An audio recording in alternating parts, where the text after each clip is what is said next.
Olá pessoal, tudo bem com vocês? Então, na aula de hoje nós vamos falar um pouco sobre primeiros socorros no laboratório de química ou saneamento. Bom, os primeiros socorros, eles devem ser ministrados o mais próximo possível do momento do acidente, sendo que, dependendo da gravidade, o acidentado ele deverá ser encaminhado ao hospital mais próximo, imediatamente. Então, os primeiros socorros são os atendimentos imediatos e rápidos ao acidentado, até seu encaminhamento ao médico em casos mais graves. Então, os primeiros socorros, eles são procedimentos de emergência e é necessário que sejam o mais corretos possíveis para evitar problemas futuros. Então, apesar de constituir-se uma barreira, há substâncias que conseguem atravessar a pele. Quando uma substância ela consegue atravessar a pele, ela pode passar para o sangue e diluir-se por todo o organismo. Então, nós vamos falar um pouco sobre os acidentes com exposição da pele a produtos químicos. Então, algumas medidas são necessárias tomar, como, por exemplo, lavar todas as áreas do corpo afetadas por 15 a 20 minutos com água corrente. Então, na entrada do laboratório, sempre tem um chuveiro de emergência e o lava-óleo, justamente para, nesse caso, né, que possa ser utilizado em algum derramamento de produto químico na pele. Não use sabão ou detergente até verificar as normas de risco e segurança do reagente em questão. Lembra que lá em aulas anteriores nós falamos das fichas, que todo produto químico eles têm a sua ficha indicando o seu nome, fórmula molecular, composição, as características desse produto químico e as medidas que devem ser tomadas em caso de emergência. E encaminhar a pessoa ao hospital se a irritação persistir e se houver um dano aparente ou se as normas de segurança do produto assim exigirem. Conservar os frascos de produtos químicos devidamente fechados e não colocar as tampas descuidadamente sobre as bancadas. Então, ao abrir um reagente químico, você vai retirar e logo após, imediatamente, você deve fechar aquele produto químico, aquele reagente químico. Então, elas devem ser depositadas com encaixe para cima, para evitar algum derramamento desse produto. Nunca cheirar diretamente nem provar qualquer substância utilizada ou produzida nos ensaios. Então, nós sabemos que existem produtos químicos dos mais diversos possíveis. Então, tem produtos químicos que exalam vapores, gases, são inflamáveis, são tóxicos. Então, se você não sabe a substância que você está manipulando, você jamais deve cheirar ou provar qualquer substância química dentro de um laboratório. E não usar frascos de laboratório para beber água ou outros líquidos. Então, não fazer isso dentro do laboratório. Não misturar substâncias químicas fora da capela sem ter conhecimento do tipo de reação que ocorrerá.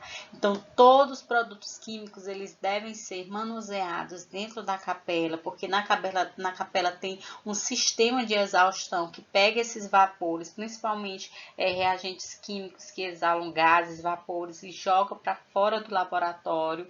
Então, devem ser manuseados dentro da capela, que nós vamos ver em aulas posteriores, quando a gente estiver falando de equipamentos. Os produtos químicos armazenados devem ser vistoriados periodicamente, então, pelo menos uma vez a cada 6 meses. E aqueles que tenham validade expirada, eles apresentem sinais de deteriorização, estejam com rótulos ilegíveis ou apresentam sinais de vazamento, eles devem ser retirados com segurança para tratamento ou descarte seguro. Então, geralmente, todos os produtos químicos de um laboratório, ele fica num local chamado de almoxerifado. Todos os produtos químicos e frascos com soluções e reagentes devem ser adequadamente identificados. Lembrem lá em aulas anteriores que eu falei sobre a rotulagem, sobre como é que deve ser essa rotulagem. Então, se você utiliza um reagente, um produto químico, o seu rótulo deve ser legível para que você possa identificar aquela substância química e os riscos que são inerentes a ela, se você estiver utilizando. Então, todo produto químico, ele deve ser rotulado, deve ser etiquetado dentro do laboratório. Então, aqui, por exemplo, ó, nós estamos vendo em algumas situações, ó, o que é o certo, por exemplo, para você fazer a transferência de um líquido. Aqui você está utilizando uma pipeta com uma pera, né, que é o certo, e não com a boca, porque você não pode, se você pipetar e passar pela sua boca, você vai acabar ingerindo essa substância química. Então, existem vários tipos de substâncias químicas, dentre elas substâncias tóxicas. Então, você jamais deve pipetar qualquer reagente químico utilizando a boca. Alguns acidentes com exposições de óleos, por exemplo, a produtos químicos. Então, lavar os óleos durante 15 a 20 minutos em água corrente, manter os óleos abertos enquanto se efetua a lavagem, como nós podemos observar aqui nessa imagem. Então, esse aparelho ele fica junto com o chuveiro, que ele é chamado de lava-óleos. Então, um lava-óleos e um chuveiro de emergência, eles devem ser acessíveis nos laboratórios, onde reagentes perigosos para a pele e óleos são usados. Então, os funcionários eles devem estar a menos de 25 metros e devem atravessar no máximo uma porta para poder chegar no local onde esteja esse lava-óleos com o chuveiro. Então, todo laboratório, perto do laboratório, vai ter um chuveiro de emergência e um lava-óleos. E sempre procurar atendimento médico no hospital em caso de exposição de óleos a materiais perigosos. Então, aqui nós temos uma placazinha de sinalização indicando que aqui nesse local tem chuveiro e lava-óleos de emergência. Então, essa é a placazinha de sinalização. Outro tipo de acidente que pode ter no laboratório são acidentes por ingestão de produtos químicos. Então, nós podemos ingerir substâncias químicas nocivas acidentalmente, quando nos alimentamos em locais que estejam contaminados com algum produto químico, ou através das mãos, por mau hábito um hábito inadequado de higiene. Então, primeiramente, deve-se identificar a fonte de intoxicação. Então, com relação à ingestão, nós devemos seguir alguns procedimentos, como bochechar água sem ingerir, se a contaminação for apenas bucal. No caso de ingestão de ácidos, bases e produtos químicos derivados do petróleo, como por exemplo querosene, óleo diesel, gasolina, benzina, etc., não provoque o vômito, não faça respiração boca a boca. Jamais provocar vômito se o acidentado estiver desacordado ou se ingerir substância corrosiva, cáustica ou volátil e deslocar rapidamente o acidentado para o hospital. Então, nunca dê nada pela boca a pessoas inconscientes ou em estado convulsivo. O acidentado consciente, ele pode ingerir água de 2 a 3 copos aos poucos para não induzir o vômito e encaminhar essa pessoa o mais rápido possível ao médico junto com aquela ficha de identificação do produto químico, para que o médico ele saiba qual foi o reagente químico que provocou aquela intoxicação.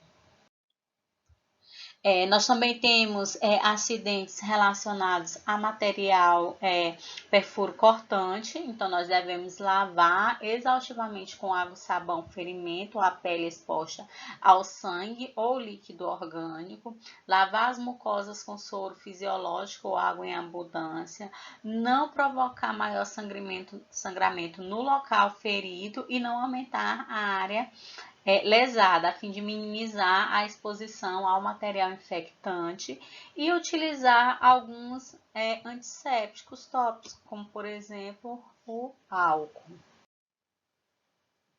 Com relação aos incêndios, no laboratório de químico saneamento, que no caso é o laboratório que nós utilizamos, primeiro nós devemos manter a calma sempre. Então, comece o combate imediatamente utilizando algum tipo de extintor de incêndio, no caso, os extintores de dióxido de carbono, né, de gás carbônico. Então, afaste os inflamáveis de perto, ou seja, tente afastar do local onde está aquele fogo algum tipo de reagente químico que esteja próximo. Caso o fogo ele fuja de controle, evacue o local imediatamente e peça ajuda. Então, sempre próximo ao laboratório vai ter um alarme. Então, acione o alarme que fica no corredor, que é uma pequena caixa vermelha. Quebre o vidro para acioná-lo e evacue aquele local, aquele prédio.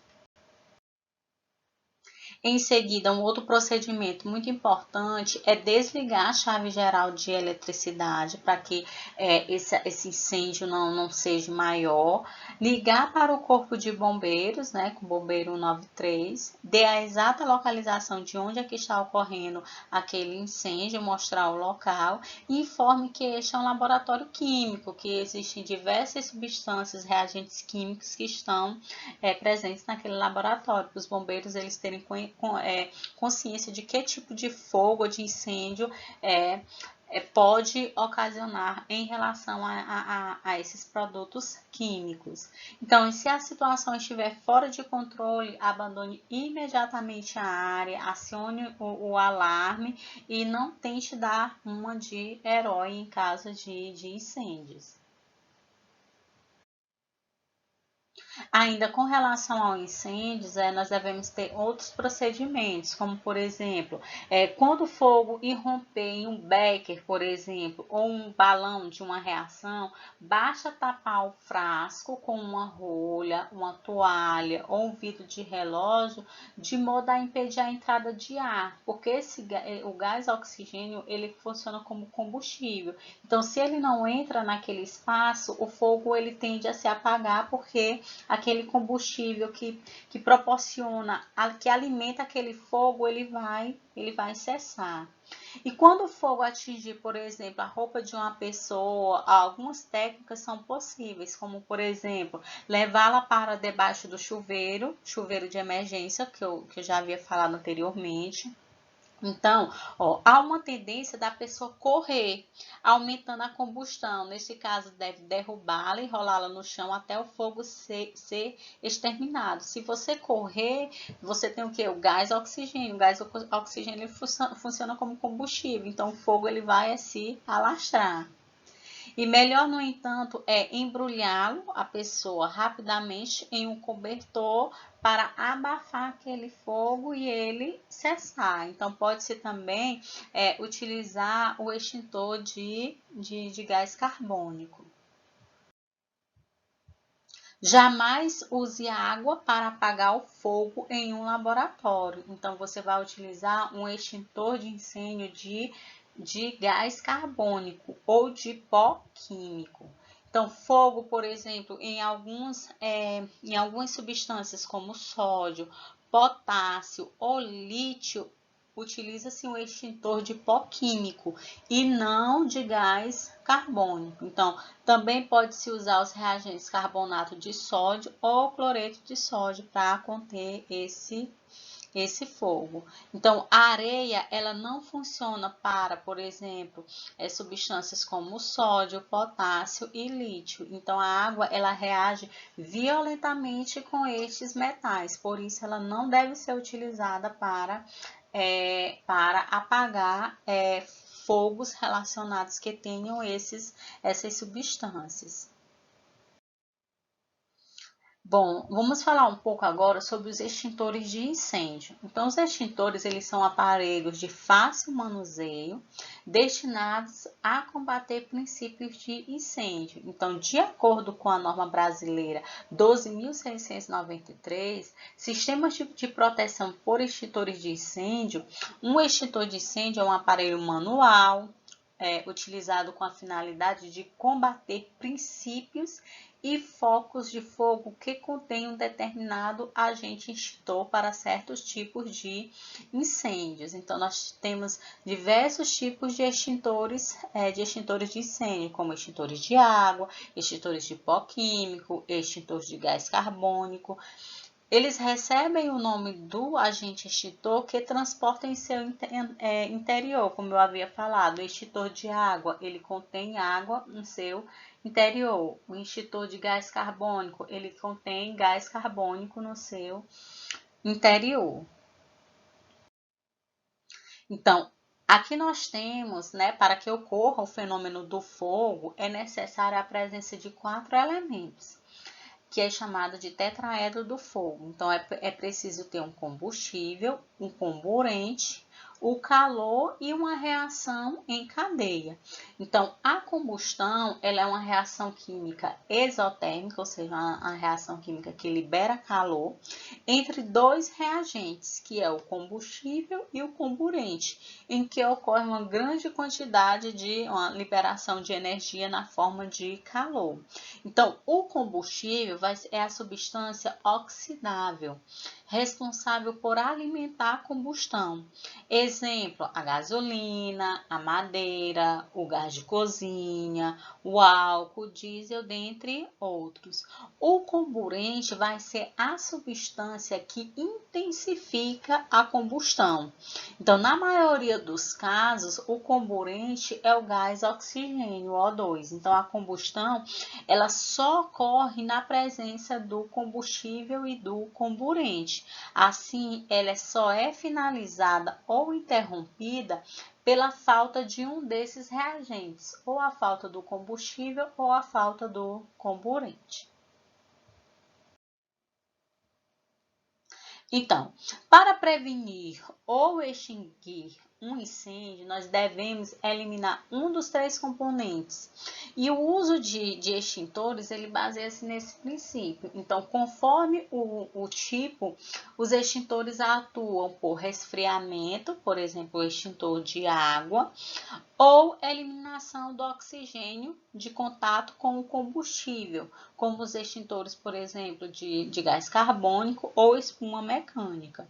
Então, esses extintores, eles produzem um tipo de camada de proteção no local do incêndio, impedindo o contato com o oxigênio do ar, extinguindo dessa forma as chamas. Então, dependendo do material combustível, os incêndios eles podem ser classificados internacionalmente como classe A, classe B, classe C, classe D e classe E. No caso da classe A, são incêndios, que são provocados envolvendo materiais sólidos inflamáveis como madeira, plásticos, tecidos e papelão. A classe B envolve líquidos inflamáveis como álcool, cetonas, derivados do petróleo. A classe C são incêndios provocados em equipamentos elétricos energizados. A classe D em materiais pirofosfóricos. E a classe E são aqueles que envolvem materiais radioativos. Bom, aqui nós temos a classificação. Então, classe A, materiais que queimam em superfície e em profundidade deixam resíduos, como madeira, papel, tecidos. A classe B queima somente na superfície, não deixando resíduos como álcool, gasolina, diesel. A classe C são os que ocorrem em equipamentos elétricos, como lâmpadas, tomadas, computadores. E a classe D são os que ocorrem em metais pirofóricos. O que são metais pirofóricos? Eles são aqueles que apresentam a tendência de entrar em combustão com o ambiente na forma de partículas finas, como magnésio, sódio, algumas substâncias químicas. Então aqui nós temos os tipos de extintores de incêndio e a indicação. Então, por exemplo, o extintor de água, ele é indicado para incêndios da classe A e ele é proibido seu uso para incêndios da classe B e C. Então, esse extintor de água, seu princípio de extinção é por resfriamento e agem em materiais como madeiras, tecidos, papéis, borrachas, plásticos, dentre outros. O gás carbônico, ele é indicado para incêndios da classe B e classe C. Então, o seu princípio de extinção ocorre por abafamento e resfriamento e age em materiais combustíveis e líquidos inflamáveis e também contra fogo oriundo de equipamentos elétricos, no caso aqui da classe C. Nós temos os extintores de pó químico, então ele é indicado para incêndios da classe B e C. Então, seu princípio de extinção é por meio de reações químicas. O pó químico, ele é indicado tanto para incêndios da classe A, da classe B e da classe C. E a espuma mecânica, ele é indicada para incêndios da classe A. Então, aqui nesse caso do pó químico e da espuma mecânica, seu princípio de extinção é por abafamento e resfriamento. Então, aqui nós temos alguns exemplos indicando, extintor de água, classe A é proibido para classe B e C. Gás carbônico é permitido para classe B e C. Pó químico, classe B e classe C. E também tem o pó químico para classe A, B e C. E a espuma mecânica para classe A, B e C.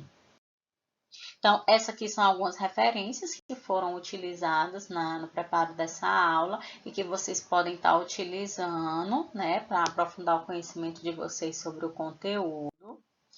Algumas informações que eu sempre deixo que são importantes é que vocês assistam as videoaulas, leiam o material de apoio, participem dos fóruns de discussões e respondam à atividade avaliativa. Então, na próxima aula, o nosso conteúdo vai ser reconhecimento de materiais de laboratório. Nós vamos falar um pouco sobre vidrarias e sobre os equipamentos. Então, qualquer dúvida que vocês tiverem, vocês podem estar entrando em contato comigo através do meu e-mail, do grupo de WhatsApp e dos fóruns de discussões. Então, bons estudos e até a próxima aula.